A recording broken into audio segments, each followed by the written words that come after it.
Welcome to V3 news. లక్ష్యం సమాజహితం. నేను ఆకాంక్ష. బులెటిన్ల ముందుగా హెడ్లైన్స్ చూద్దాం. శ్రీలంక బాంబు పేలుళ్లలో మృతి చెందిన కర్ణాటక జనతాదళ్ సెక్యులర్ నాయకులు. విహారయాత్రకు వెళ్లిన 7 నాయకుల్లో 2ని గుర్తించిన భారత విదేశాంగ శాఖ. శ్రీలంక బాంబు పేలుళ్ల ఘటనతో భారత్కు నిఘా వర్గాల హెచ్చరిక. తమిళనాడులో భారీ భద్రత ఏర్పాటు చేసిన కేంద్ర భద్రతా బలగాలు. తెలంగాణ ప్రైవేట్ ఆసుపత్రుల్లో నిలువు దోపిడీ. పేదవాడికి న్యాయం జరిగే వరకు ఆగని V3 న్యూస్ పోరాటం.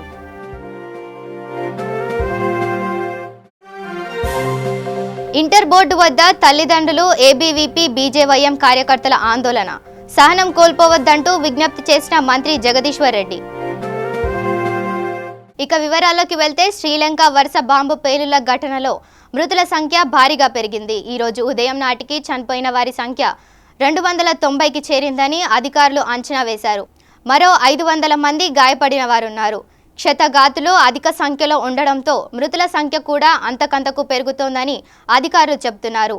చనిపోయిన వారిలో మొత్తం 32 మంది విదేశీయులున్నారు. వీరిలో 5 భారతీయులని శ్రీలంకలోని భారత హై కమిషనర్ ట్విట్టర్ ద్వారా తెలిపారు. నిన్న సాయంత్రానికి రమేష్, లక్ష్మీనారాయణ, చంద్రశేఖర్ అనే వ్యక్తులు చనిపోయినట్లు వెల్లడించిన అధికారులు హనుమంతరాయప్ప, M. రంగప్ప అనే 2 చనిపోయినట్లు ఈరోజు తెలిపారు. ఇప్పటి వరకు ఈ దాడులతో సంబంధం ఉన్న మొత్తం 24 మంది నిందితుల్ని పోలీసులు అదుపులోకి తీసుకున్నట్లు సమాచారం. మరోవైపు అధికారులు మరిన్ని పేలుడు ఘటనలకు ఆస్కారం ఉందన్న ఉద్దేశంతో అప్రమత్తంగా ఉండి తనిఖీలు జరుపుతున్నారు. దేశవ్యాప్తంగా కర్ఫ్యూ విధించిన ప్రభుత్వం దాన్ని ఎత్తివేస్తున్నట్లు ఈరోజు ప్రకటించింది.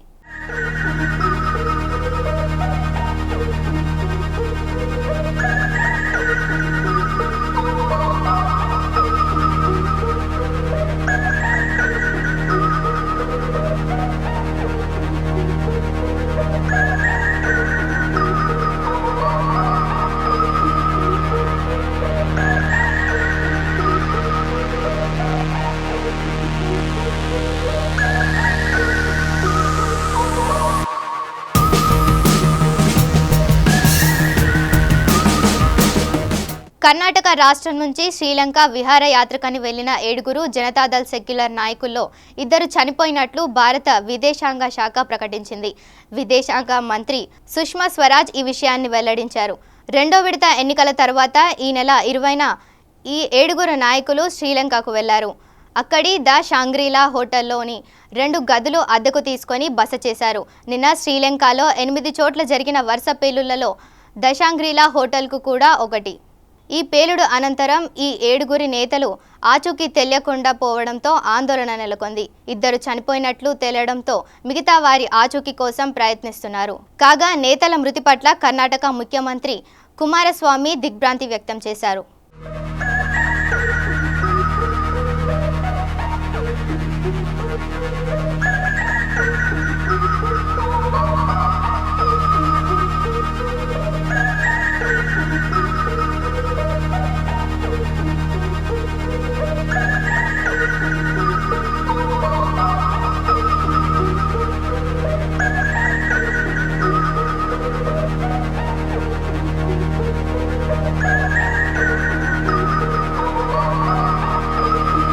శ్రీలంక రాజధాని కొలంబోలో జరిగిన వరుస పేలుళ్ల నేపథ్యంలో హైదరాబాద్ నగర పోలీసులు అప్రమత్తమయ్యారు. ముఖ్యంగా అంతర్జాతీయ ఉగ్ర సంస్థ ISIS ఈ పేలుళ్లకు పాల్పడిందన్న సమాచారంతో నగర పోలీసులు హై అలర్ట్ ప్రకటించారు. మన దేశంలోని పలు ప్రాంతాలలో దాడులకు ఉగ్రవాదులు ప్లాన్ చేస్తున్నారన్న సమాచారం నేపథ్యంలో ఇప్పటికే గత కొన్ని రోజుల నుంచి NIA అధికారులు హైదరాబాద్లో తనిఖీలు నిర్వహిస్తున్న విషయం తెలిసిందే. అనుమానితులైన దంపతులను అరెస్ట్ చేశారు. చంద్రాయనగుట్ట ప్రాంతానికి చెందిన అబ్దుల్ బాసిత్ అనే వ్యక్తి ISISలో చేరాలనే లక్ష్యంతో సిరియా, టర్కీ, ఆఫ్ఘనిస్తాన్ దేశాలకు వెళ్లేందుకు ప్రయత్నిస్తుండగా గత ఏడాది పోలీసులకు చిక్కాడు. ఇతని ప్రయత్నాలకు ISIS సానుభూతి పరులు ఆర్థిక సాయం చేస్తున్నట్లు సమాచారం. దేశంలో ఏ మూలన ఉగ్ర చర్యలు జరిగినా దాని మూలాలు ఏదో రూపంలో హైదరాబాద్లో వెలుగు చూడడమే పోలీసులు అప్రమత్తంకు కారణం.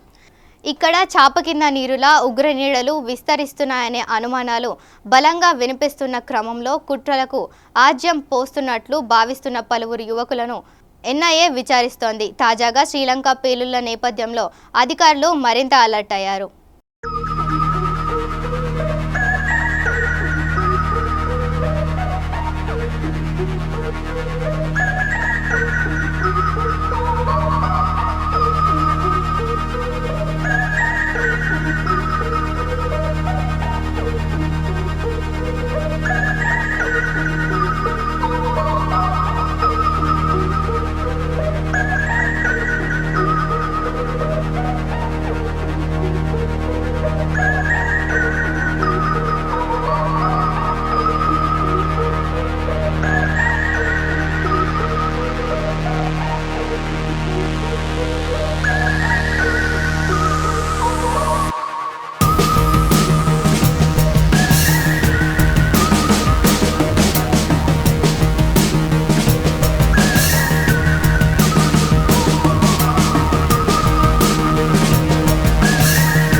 ఇప్పుడు ఒక షార్ట్ బ్రేక్ తీసుకుందాం. Stay tune.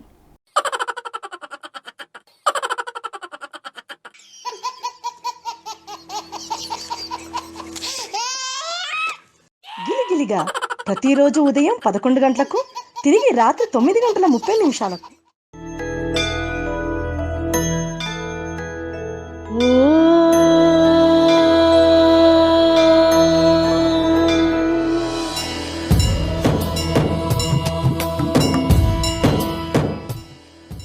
గుడి గంటలు ప్రతిరోజు ఉదయం 6 గంటలకు. రండి, జాయిన్ అవ్వండి, జాబ్ పొందండి, job guarantee, 100% job placement in abroad. Excel hotel management college అతి తక్కువ ఖర్చుతో మొట్టమొదటిసారిగా అతిపెద్ద hotel management college Excel hotel management college. మీరు 10వ తరగతి ఇంటర్ పాస్ లేదా ఫెయిల్ అయ్యారా? డిగ్రీ పాస్ అయ్యి ఖాళీగా ఉన్నారా? అయితే ఎక్సెల్ హోటల్ మేనేజ్మెంట్ కాలేజీలో జాయిన్ అవ్వండి. 100% విదేశాలలో ఉద్యోగ ఉపాధి పొందండి. 70,000 రూపీస్ సాలరీ పర్ మంత్. ఒక్క సంవత్సరంలో డిప్లొమా ఇన్ హోటల్ మేనేజ్మెంట్ లో జాబ్ పొందవచ్చు. మొట్టమొదటి రోజు నుండే పార్ట్ టైం జాబ్ చేయుటకు అవకాశం. Bachelor degree in hotel management 3 years, PG diploma in hotel management మరియు diploma in hotel management 12 months. Inter fail అయిన విద్యార్థులు కూడా అడ్మిషన్లు పొందవచ్చు. ఫీజు రియంబర్స్మెంట్ సౌకర్యం కలదు. మరిన్ని వివరములకు సంప్రదించండి. Excel hotel management college, Series road, LB Nagar, Hyderabad. Phone 8712387666 మరియు 9949956264. Welcome back. వైద్యో నారాయణ హరి అనే నానుడి ఉంది. కానీ సామాన్యుడికి కాసింత రోగం వస్తే రక్త పరీక్ష నుంచి మూత్ర పరీక్షల వరకు ప్రతి చోట దోపిడీకి పాల్పడుతున్న కార్పొరేట్ ఆసుపత్రి కథా కమామిషి.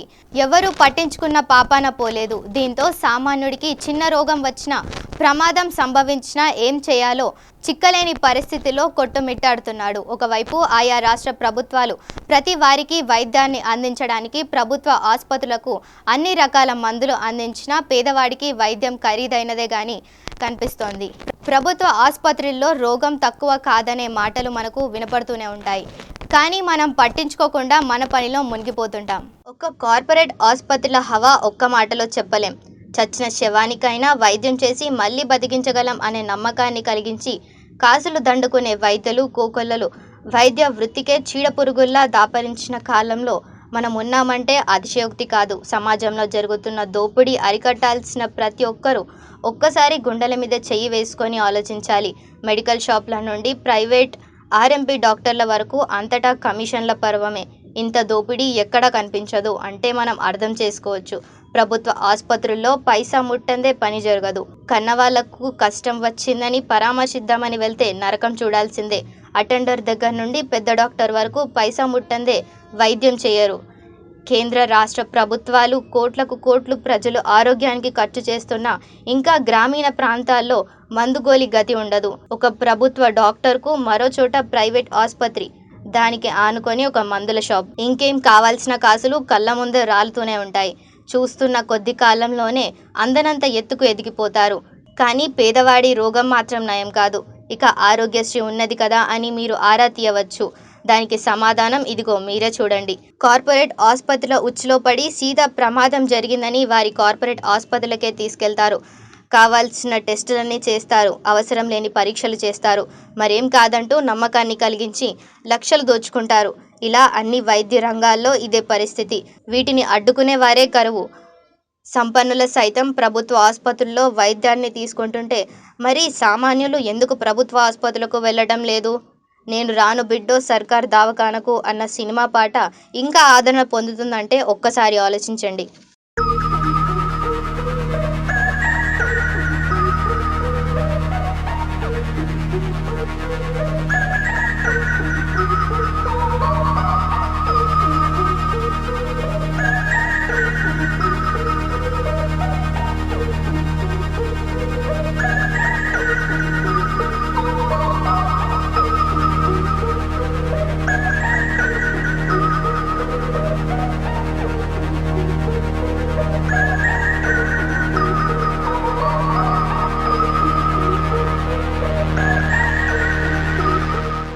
సమాజ హితాన్ని కోరి సామాజిక బాధ్యతగా మేము ముందుకు నడుస్తున్నాం.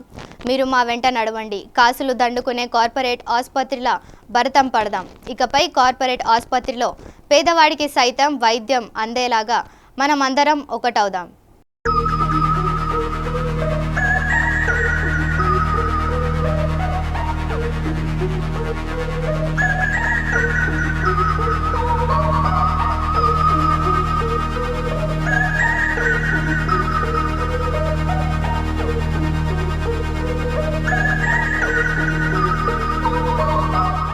తెలంగాణ ఇంటర్ ఫలితాల ప్రహసనం నేపథ్యంలో ఇవాళ విద్యార్థుల తల్లిదండ్రులు ఇంటర్ బోర్డు కార్యాలయం ఎదుట బైఠాయించారు. ఏబీవీపీ కార్యకర్తలు, విద్యార్థులు, తల్లిదండ్రులు డిమాండ్ చేయడంతో అక్కడ తీవ్ర ఉద్రిక్తత నెలకొంది. అధికార వర్గాలు అందుకు అనుమతి ఇవ్వకపోవడంతో ఏబీవీపీ కార్యకర్తలు ఆందోళనకు దిగారు. ఈ దశలో పోలీసులు రంగప్రవేశం చేసి వారిని అరెస్ట్ చేశారు. బలవంతంగా పోలీసులు వాహనాల్లో ఎక్కించి అక్కడి నుంచి తరలించారు.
కావాలి, అన్నీ కావాలి. మరి ప్రజలకు సంగతి ఏంది?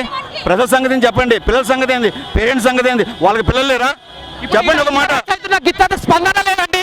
ఎవరైనా బర్త్డేలు అవి ఉంటే ఆన్లైన్ లో పోతే అండి శుభాకాంక్షలు తెలుపుతున్నాం అభ్యర్థులు విద్యార్థులు అని ఆన్లైన్ లో పోతే కానీ ఇది ఒక పెద్ద స్కామ్ ఉంది.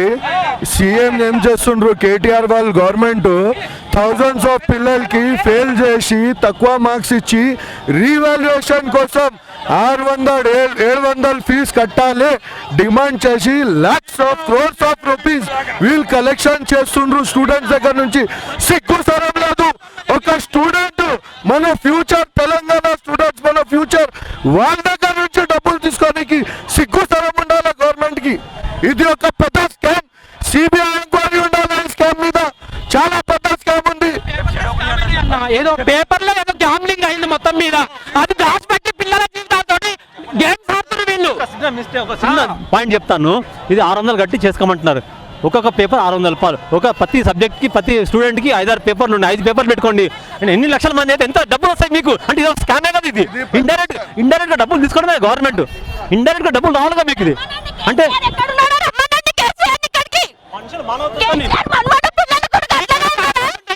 డబ్బులు ఎక్కువ వస్తాయి మినిస్టర్లకు.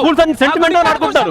సెంటిమెంట్ పిల్లలు సెంటిమెంట్ తో ఆడుకోవడం అంటే మేము పేరెంట్స్ గా సెంటిమెంట్ ఉండదు కాబట్టి డబ్బులు కడతాము. అంటే ఇది గవర్నమెంట్ కి బెనిఫిటే కదా ఇది. ఇండైరెక్ట్ గా చేస్తామని చెప్పొచ్చు. గవర్నమెంట్ అదొకటి చేస్తే అయిపోతుంది. ఇంతమంది వెళ్ళిపోతాం మేము. డబ్బులు కట్టొద్దు మీరు, మేము చేస్తాము అని అయిపోతాయి కదా. అవన్నీ రెడీ లేరు వాళ్ళు. అండ్ ఇండైరెక్ట్ గా డబ్బులు లాగడానికి ఇది. ఇండైరెక్ట్ లాగడానికి 20 స్టూడెంట్స్ సూసైడ్ చేశారు. దీని మీద ఇంకా ఎన్ని స్టూడెంట్స్ చచ్చిపోవాలి? కేసీఆర్ గారు సిగ్గుసరం ఉండాలి కొంచెం మీకు. మీ గవర్నమెంట్ మీద అస్సలు సిగ్గు లేదు. సిబిఐ ఎంక్వైరీ డిమాండ్ చేస్తున్నాం మేము దీని మీద. ఇది పెద్ద స్కామ్. 20 స్టూడెంట్స్ జోక్ కాదు, 1-2 కాదు, 20 స్టూడెంట్స్ సూసైడ్ చేశారు సార్. వీళ్ళందరు పేరెంట్స్. వీళ్ళు ఎవరు ఒక పొలిటికల్ పార్టీ లీడర్ కాదు. వీళ్ళందరు పేరెంట్స్. మాకు కాదు, వీళ్ళకి వచ్చి జవాబు ఇవ్వండి. మీకు సిగ్గు అంటే వీళ్ళకు వచ్చి జవాబు ఇవ్వాలి. Yes, this is only the adamant attitude of the government and the board of this is intermediate board. They have created this type of the scene, and these people you see are creating this scene since last so many years. Last year also they created the same thing. Many people died. The government has not taken any sort of the action, and it asked that it will do the Bangaru Telangana, Sunera Telangana, but nothing has been done. We are suffering like anything. People have come to the road. It is shame on the part of the government, shame on the part of the board of intermediate. They should resign and go. They are taking the lives of the innocent children. They are killing the children. They are killing the children of the Telangana only. And even the education minister has not taken any action. KCR has not taken the action. As a senior citizen, I can say this time the worst government, worst administration, corrupt people and bad persons. You see, I have not seen. Thank you very much. అందరూ suicide చేసుకుంటారు. ఎంతమంది parents మేము ఎంత నిజాయితీగా రాస్తే ఎందుకు ఇట్లా fail చేసిర్రు మమ్మల్ని? మీరు ఏం చేస్తుర్రు? అప్పుడు దిద్దేటప్పుడు చూసలేరా, చేస్తలేరా? మేము ఎంత నిజాయితీగా రాసినా, ఎంత కష్టపడి చదివినామో రాత్రి అనక పగలనక మేము అన్నం కూడా ఎక్కువ తినకుండా చదివి టైం కాకముందే ఆడికి వెళ్ళి అన్నీ చూసుకొని మేము ఎంత నిజాయితీగా రాసినా, కొంతమంది డబ్బులు తీసుకొని ఇచ్చినా, ఎంత మోసం చేసిన వాళ్ళకు మేము ఇప్పుడు మమ్మల్ని మా జీవితాలు ఎందుకు ఆడుకుంటారో అది ఇప్పుడు గేట్ తెరుస్తారా తెరవరా మీరు? अभी उन लोग रीकरेक्शन का साइड ओपन नहीं करे. हाँ, अभी फिर सप्लीमेंट्री का ओपन कर दिए.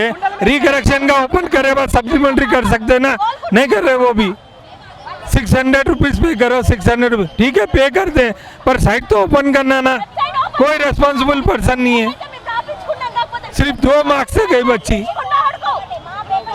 बोलो आप.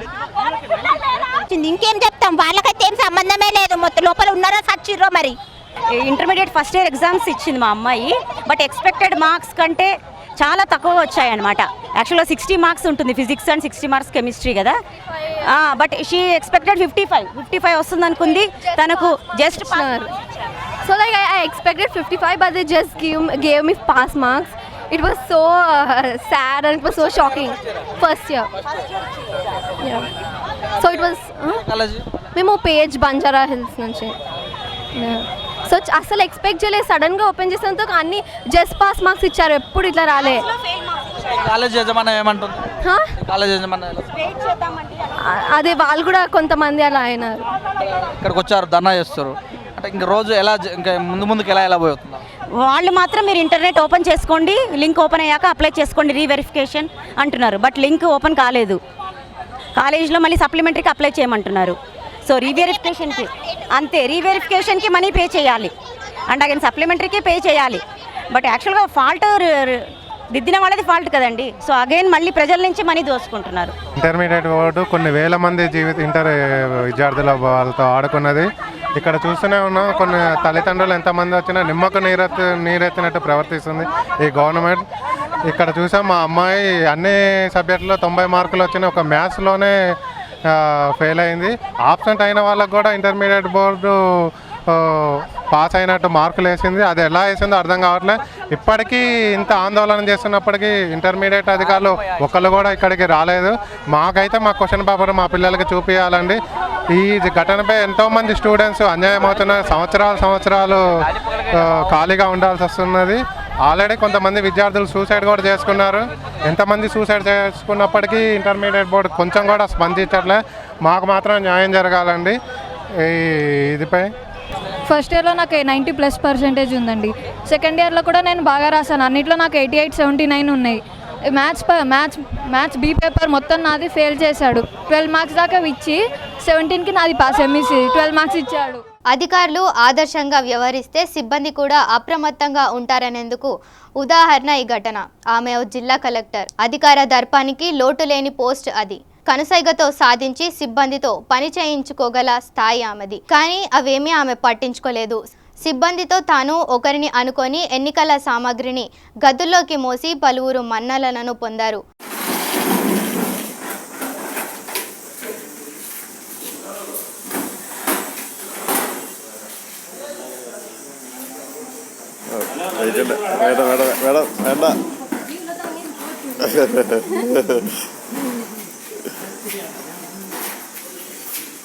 కేరళ రాష్ట్రంలో 3వ పేజీలో భాగంగా మంగళవారం ఎన్నికలు జరగనున్న విషయం తెలిసిందే. ఇందుకు సంబంధించిన ఎన్నికల సామాగ్రి బరువై ట్రంకు పెట్టెల్లో ఉంచి ఓ లారీలో త్రిశూర్ జిల్లా కేంద్రానికి ఎన్నికల సంఘం పంపింది. ఇక్కడ కలెక్టర్ టీవీ అనుపమ ఈ పెట్టెలను లారీ నుంచి దించి కలెక్టర్ కార్యాలయంలోకి ఓ స్ట్రాంగ్ రూమ్లోకి తరలించాల్సి ఉంది. 2 ఉద్యోగులు లారీలో ఉండి పెట్టెల్ని అందిస్తున్నారు. కొందరు కానిస్టేబుళ్లు మరికొందరు సిబ్బంది వాటిని మోస్తున్నారు. ఓ సందర్భంలో పెట్టె అందించే సమయానికి అక్కడ ఒక కానిస్టేబుల్ ఉండడంతో రెండో వైపు తాను పట్టుకుని కలెక్టర్ టీవీ అనుపమ పెట్టె మోసుకుంటూ వెళ్లారు. ఆ తర్వాత కూడా దాన్ని కొనసాగించారు. ఇలా మొత్తం పెట్టెలు దించి కార్యాలయంలో భద్రపరిచే వరకు ఆమె తన సాయం అందించి సిబ్బందిని ఆశ్చర్యపరచడమే కాదు వారి అభినందనలను సొంతం చేసుకున్నారు. ఇందుకు సంబంధించిన వీడియో ప్రస్తుతం సామాజిక మాధ్యమాల్లో నెటిజన్లను విశేషంగా ఆకర్షిస్తోంది.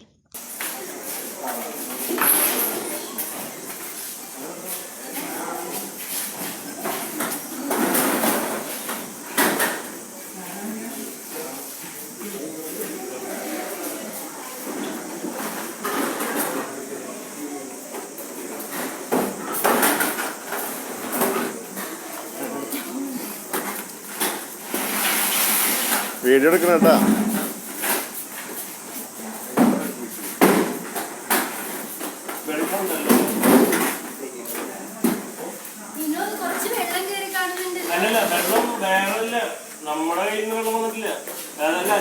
മഴയുണ്ടായിരുന്നു.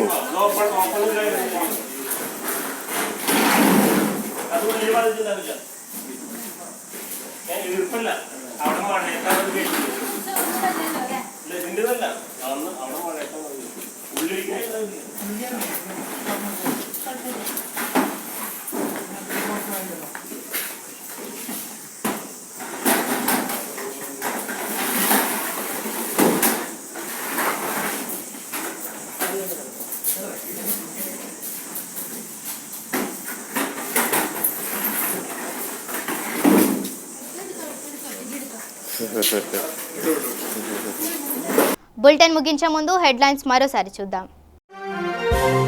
శ్రీలంక బాంబు పేలుళ్లలో మృతి చెందిన కర్ణాటక జనతాదళ్ సెక్యులర్ నాయకులు. విహారయాత్రకు వెళ్లిన 7 నాయకుల్లో 2 గుర్తించిన భారత విదేశాంగ శాఖ. శ్రీలంక బాంబు పేలుళ్ల ఘటనతో భారత్కు నిఘా వర్గాల హెచ్చరిక. తమిళనాడులో భారీ భద్రత ఏర్పాటు చేసిన కేంద్ర భద్రతా బలగాలు. తెలంగాణ ప్రైవేట్ ఆసుపత్రుల్లో నిలువు దోపిడీ. పేదవాడికి న్యాయం జరిగే వరకు ఆగని V3 న్యూస్ పోరాటం.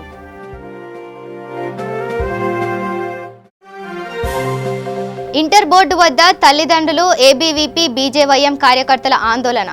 సహనం కోల్పోవద్దంటూ విజ్ఞప్తి చేసిన మంత్రి జగదీశ్వర్ రెడ్డి.